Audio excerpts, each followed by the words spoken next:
Hi guys, it's Made of Stone here. I've just finished at university, I've just got my grade back and I was kind of working out what I'm going to be doing, if I'm going to be applying to some, career centred jobs, if I'm going to do a bit of part-time work and get a bit of money up.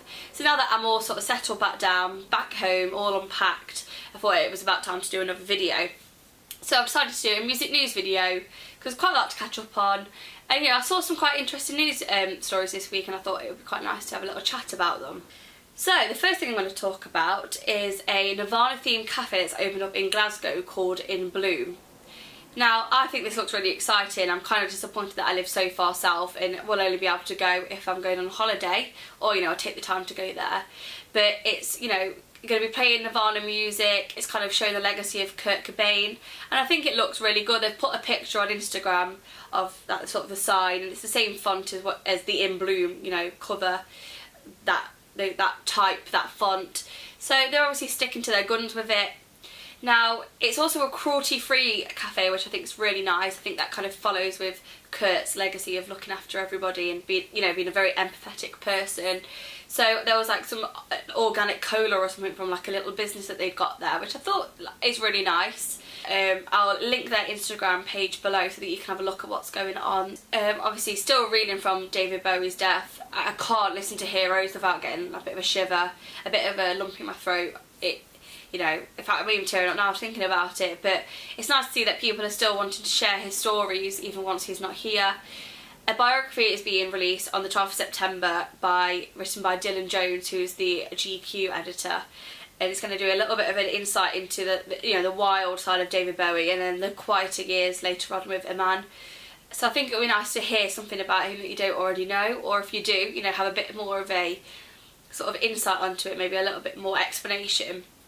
And there's also going to be some really weird stories in there, which I think are always good to hear as well. Apparently once he was on a tour and someone said, oh, there's someone waiting for you backstage, and this person tried to offer him a warm dead body to have sex with. And apparently he came back in white as a sheet. So you know what, it's good to hear that he wasn't down for the offer. But again, I suppose that's the Ziggy Stardust alter ego, that wild side that they probably thought that he'd be interested in, that sort of thing. But luckily he wasn't.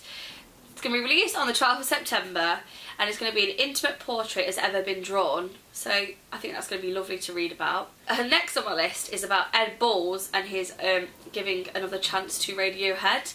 He'd written an article about the Glastonbury set in The Guardian and has said some quite strongly worded things about them, including that they were dirge-like, a little bit depressing, which, I'm kind of with him there, but that's kind of their vibe.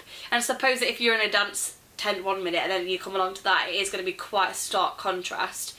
But, Ed Balls wasn't a fan. I think he said something like, if you fill the feed with fuzzy, blurry, psychedelic pap, then it's no wonder that you lose your audience.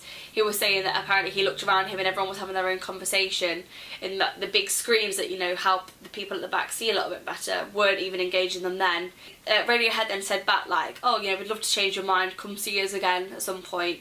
I kind of think that Ed Balls was trying to sort of score some tickets there, but if it worked for him, so maybe we all should do that a little bit. I think perhaps the problem with it is that you kind of, there's like the famous ones like Creep, The Bends, High and Dry, Street Spirit Fade Out, if I can get it out at the end. So I think if you're going along with that might be what you expect of them. I kind of get it, but at the same time, if you like the band, then you should listen to all of it. Okay, and lastly on my list, now most people know that I'm not a big Oasis fan. In fact, that's kind of an understatement. However, I thought this was quite nice. Obviously after the Manchester Arena terrorist attack, they are going to be opening the door soon and they're kind of marking that by holding a benefit gig, and the money is going to be going to all the obviously victims of the Manchester attack. And yeah, they've kind of brought in Manchester acts to do some performances. So they've got Blossoms, they've got the Cortinas, and they've got Noel Gallagher.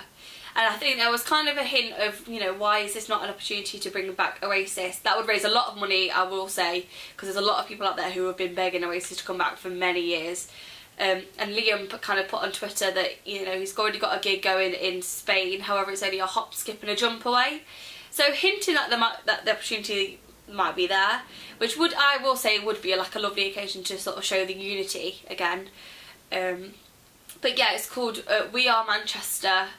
This gig is going to be, and I think it's going to be raising some money, it's going to be raising money for a really good cause, and also kind of showing people that they can't tear us down, can't tear Manchester down, they can't take the spirit away, and music's still going to be ringing out from the arena. So I thought that was really nice, a nice little end note. Thank you so much.